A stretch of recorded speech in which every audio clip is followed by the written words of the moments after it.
I hope they win some games, but I like my guys. I like who I'm coaching. They're my kind of guys. They're hard workers. They're good people.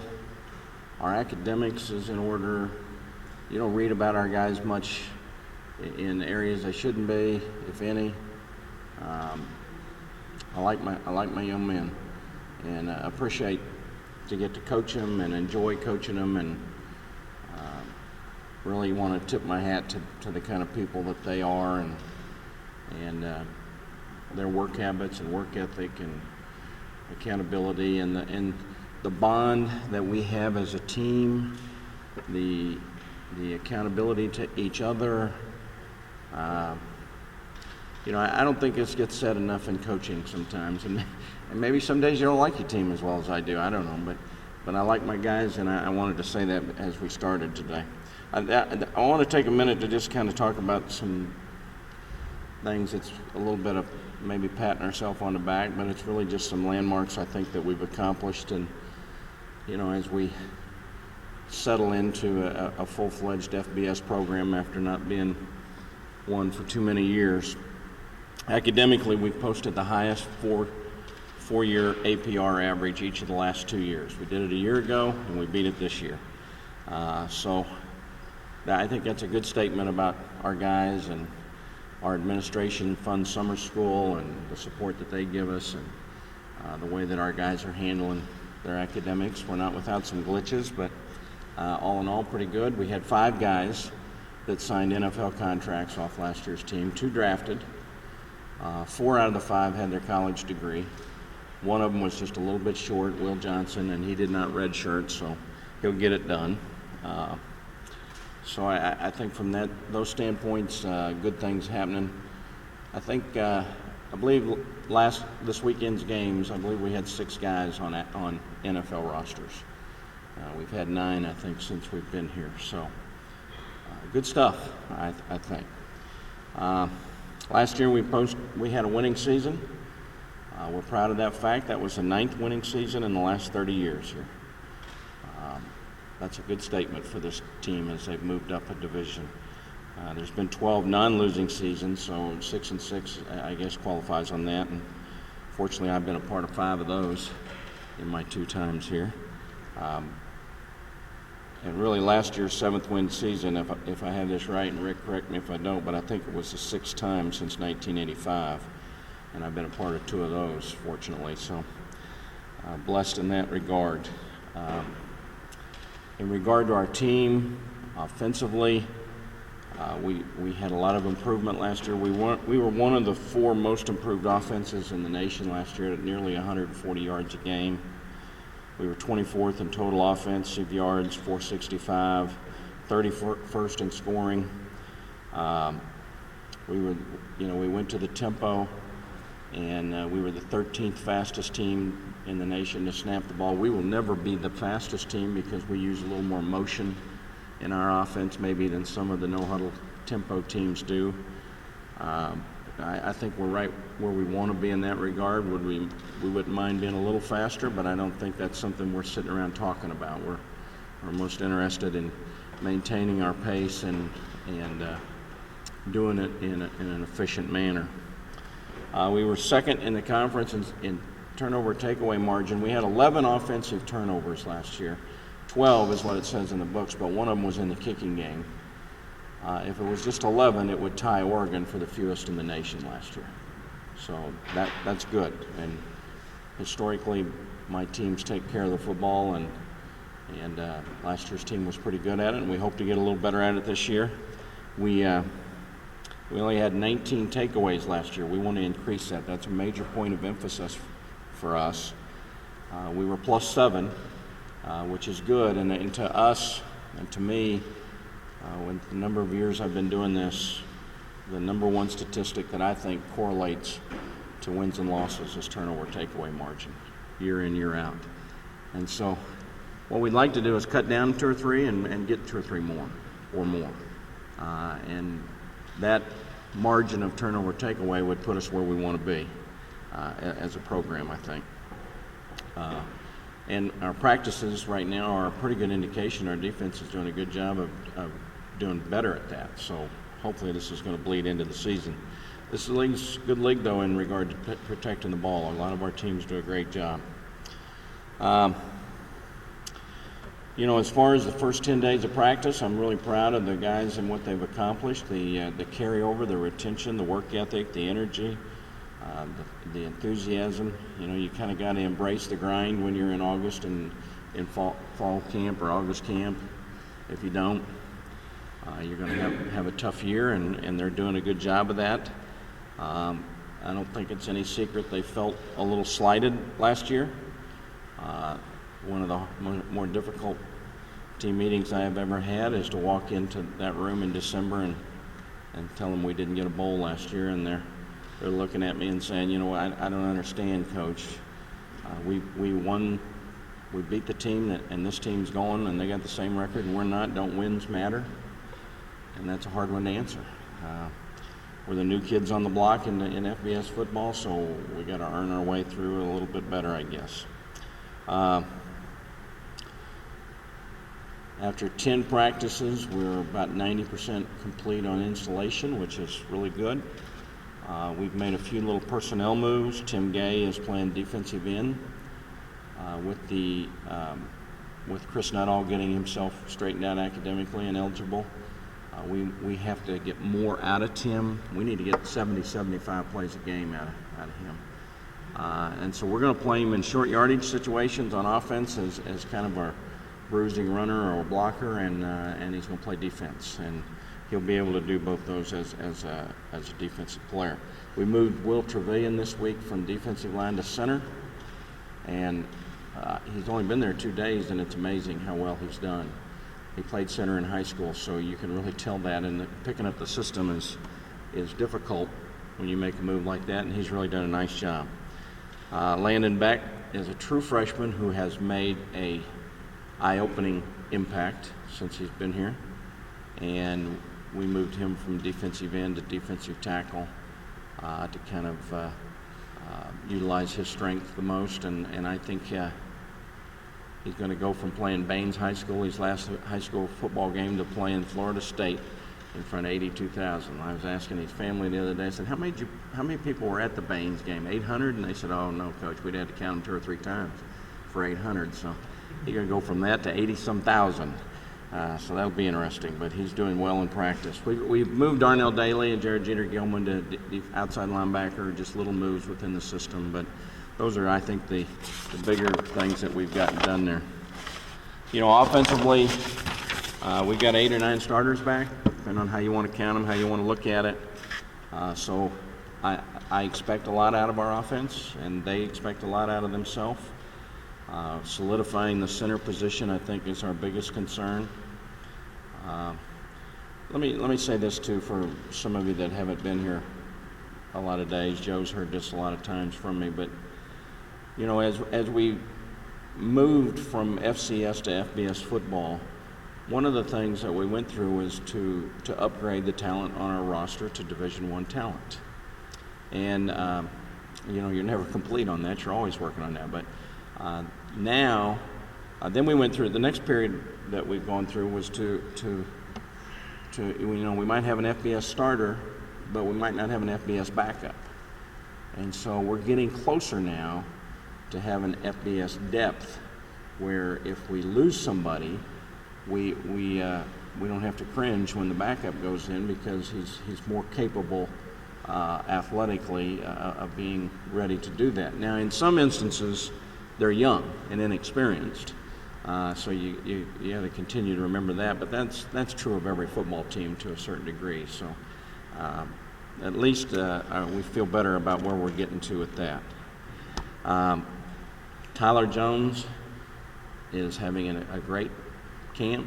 He's benching 375 pounds. He worked out twice a day in the summer.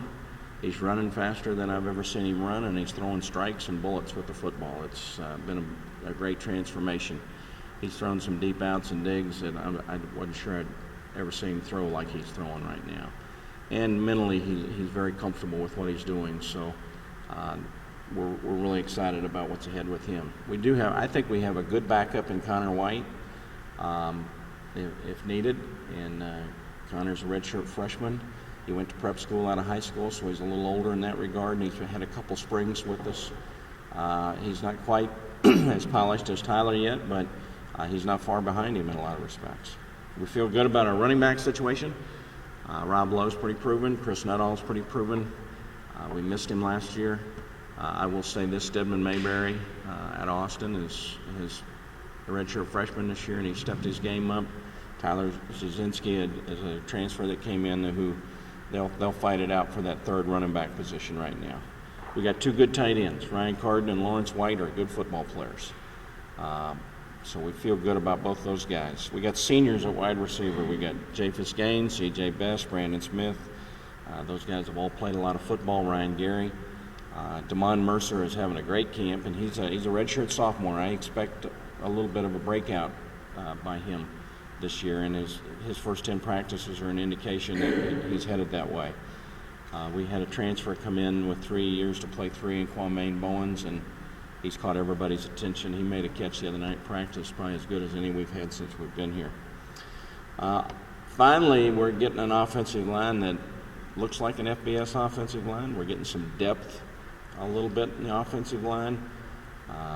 They're all 400-pound benchers. They're all pretty much 300-pound guys. We look like we belong.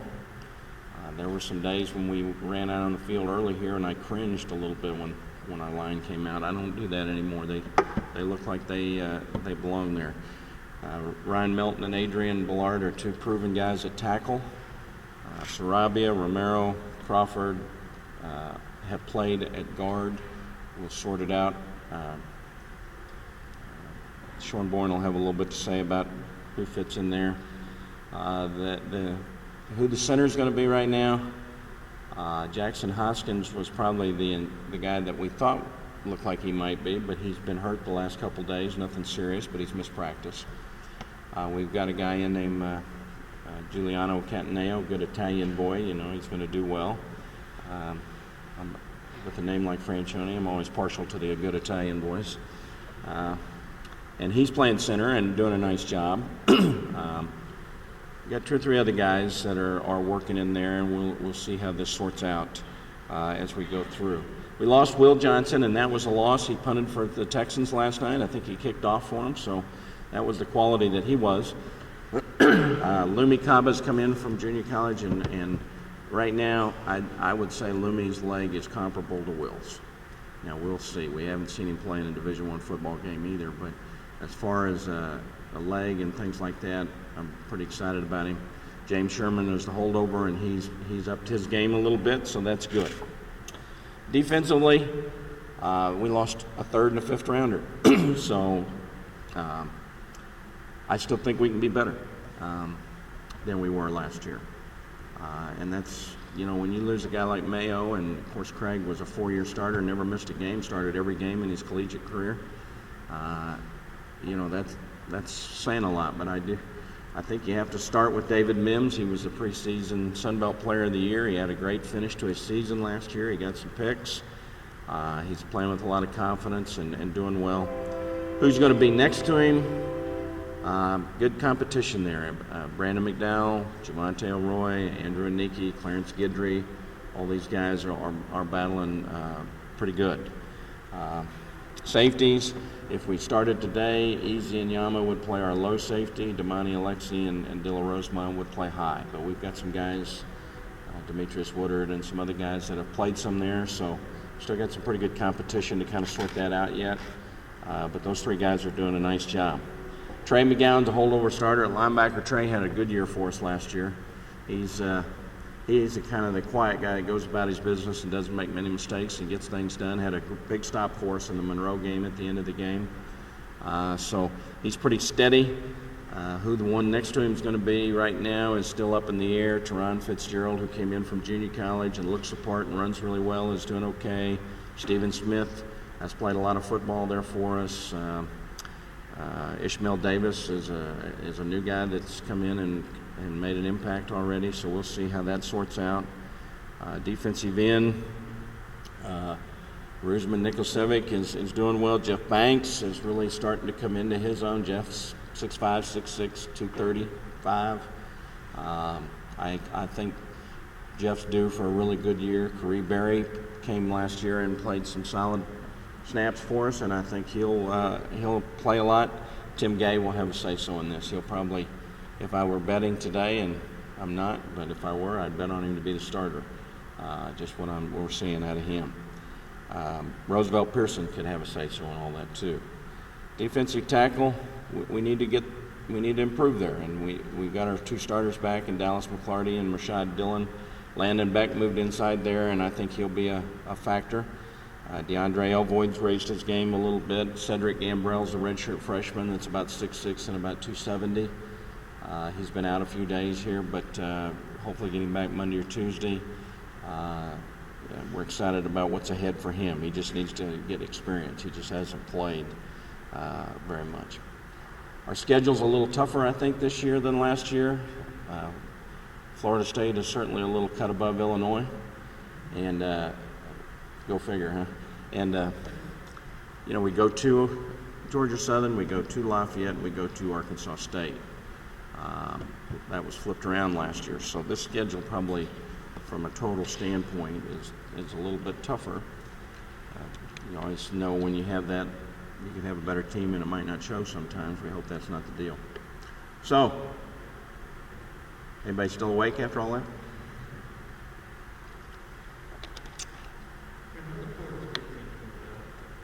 I don't know. You got to go ask the AD. I didn't have anything to do with it. I wouldn't have played him.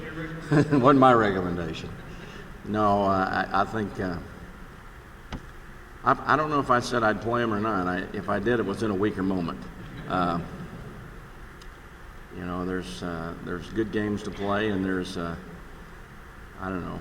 tough games to play. But it is, our players are really excited about it. If you ask them today, they're going to tell you they think they can win, which is good. They can probably tell you every starter they got right now. I haven't told them anything about Florida State. They're excited about the opportunity to go play there. I think it's been a great boost to our workouts this summer. You know, when you got the Seminoles, the top 4 team in the nation, first out of the chute, you better go a little longer out there, and I think they've all done that. And so it served a good purpose from that standpoint. It serves a purpose that it's a national game. It'll be on national TV, and we get an opportunity to display Bobcat football, and hopefully we can do it in a proud way and come away with some additional respect for our program. Because the ball thing was kind of proven to be out of your hands last year, do you use that as a rallying cry to get eligible again? How do you want them to be angry about it still, like you said? Damn betcha. If you're not, you don't belong on this team.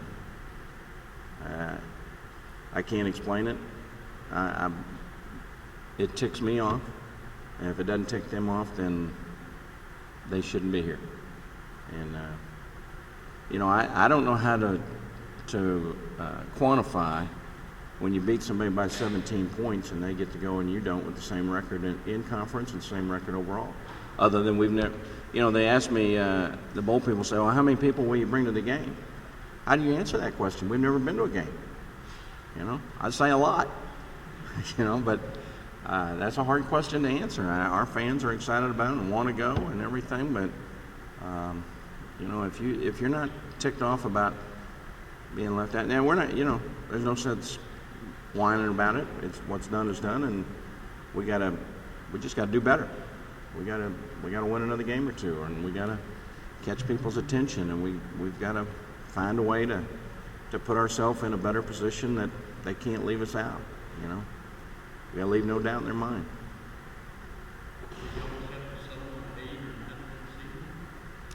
I haven't put a number on it. We just know we got to do better. We have to do better, and 6 didn't get us in. 7 didn't get us in, so we got to move up a little bit. Could be. Excuse me? We added the Cure Bowl in Orlando, so we're up to 4. The Austin thing didn't quite materialize for this year, and the Little Rock thing didn't quite materialize, so we might have had a couple more. Yeah, added 1. You bet.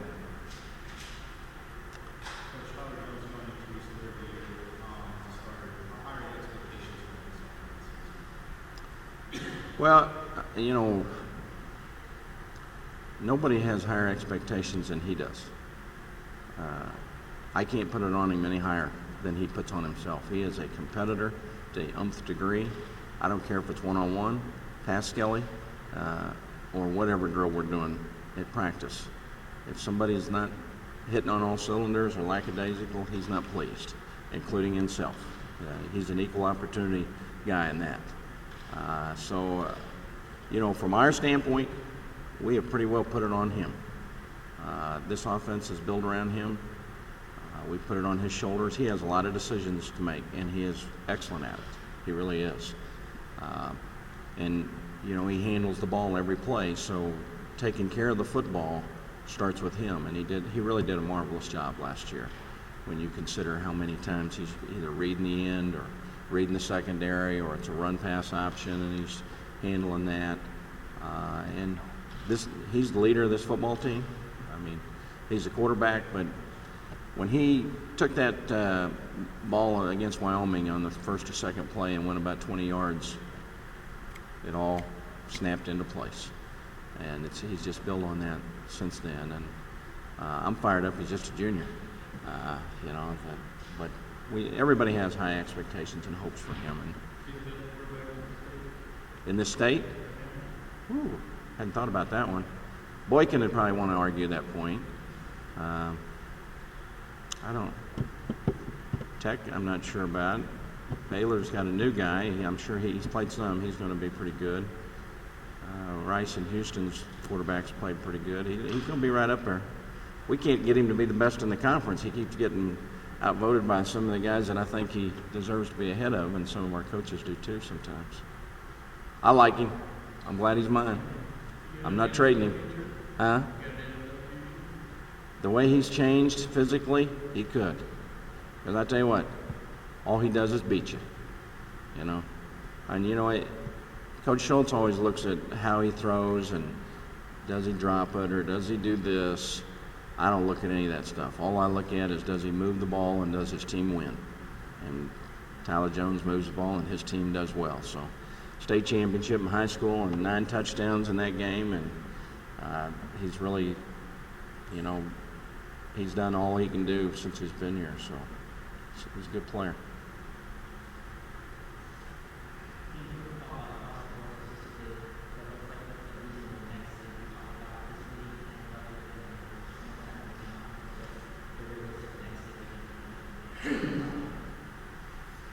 An 8th win and a 9th win. Conference. Get to the top. He didn't measure yards or pass completions.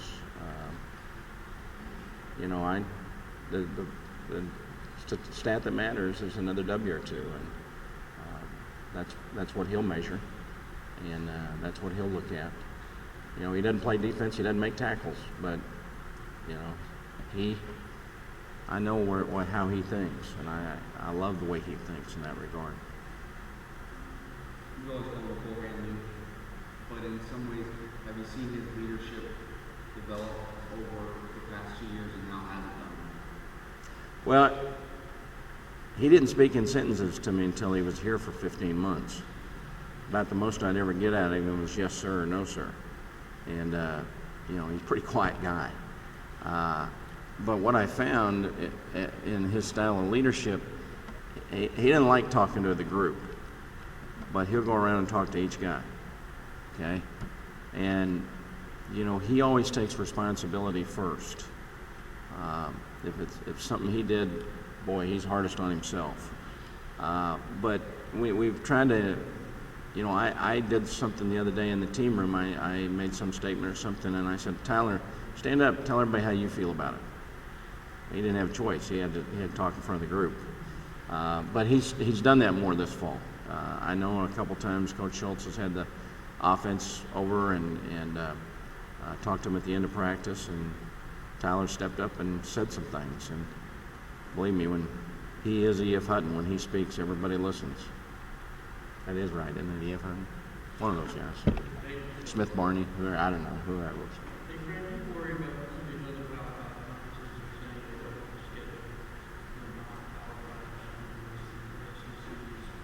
Not really. they're not going to play each other. 32 of them are going to have losing records and not going to a bowl. They're not going to do that. I've been in those leagues, and they don't want to do that.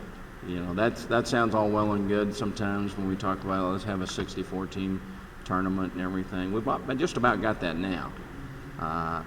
You know, but there are no scrimmages in college football. You know, I'm sure Florida State, I'm in their positions thinking they're going to get to play a lot of players in our game and look at some guys and do some things. And Jimbo won't admit that, but every head coach in that position would think that. Now, you say it quietly to yourself under your breath and as a coaching staff in a closed room, you know, but you do hope that inexperienced guys can get some experience, so when the next game or you got a big game, you know something about that guy before you put him in a game. And you've been able to have him in a game in a situation where, you know, a mistake is not, you know, critical, because they all count for us. You know, like I said, no exhibition games, no scrimmages.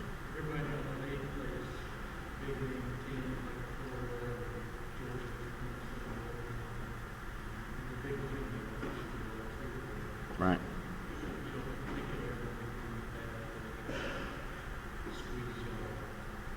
I don't think so. I mean, like I said, I don't think they'd like the 32 that are with the losing record that can't go anywhere at the end of the season when it gets down to it.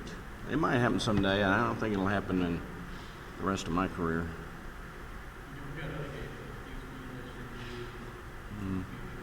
Yeah, next year we play Arkansas, and the following year we play Colorado.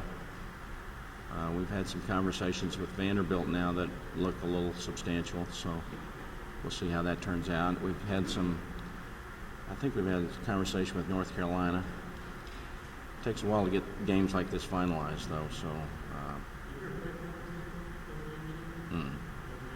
I've been there for ESPN, do radio, but never played them. I might, yeah, I might. Yeah.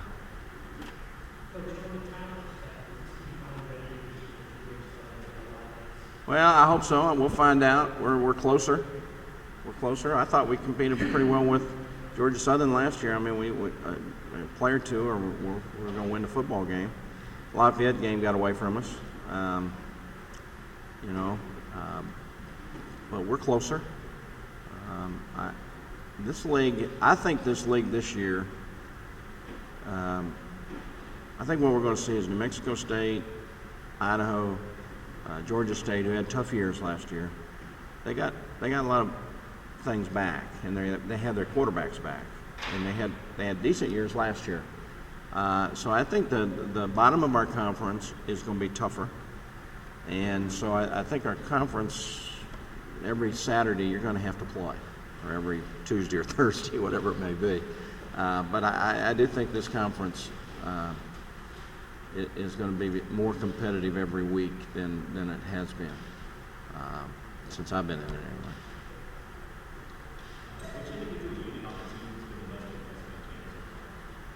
One guy that's been the most impressive. Oh, a unit. Oh, wow. Well, our quarterback position's been pretty good. I tell you, I think maybe the most improved is the defensive line, from what I saw in the spring. You know, the receiving core is pretty solid because they're all seniors. They've all played a lot of snaps. You know, they know what they're doing. They're pretty confident.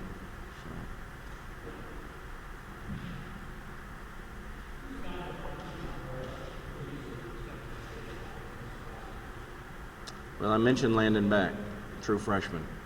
He will play this year. He's really been very impressive. Kwame Bowens is a transfer that's come in that I think could really add some things to us.